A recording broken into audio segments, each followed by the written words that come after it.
สังแยงอีก แค่โอ้บังป่าแล้วนั่นปาเกินไป จะบืนบน อันนี้ก้อยเทียบหน่อยอันนี้ก้อยเที เห็ ย น บ นี่บ่ขวดนมฮะ อันนี้ก้อยเทียบหน่อย สินเสมอ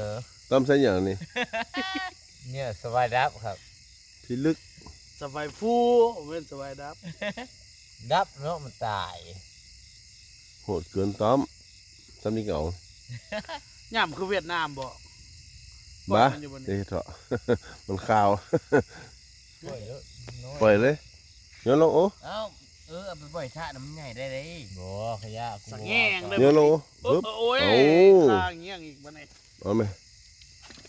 นวดตัวบ่นวด นวดตอดเอ้ยบิ๊กเอ้ย พี่บิ๊กนวดตัวนะพี่บิ๊ก เนาะมันจะบวม อืมต้มธรรมดาเลย ที่ว่ามื น อ วดตัวแล้วพี่บิ๊ก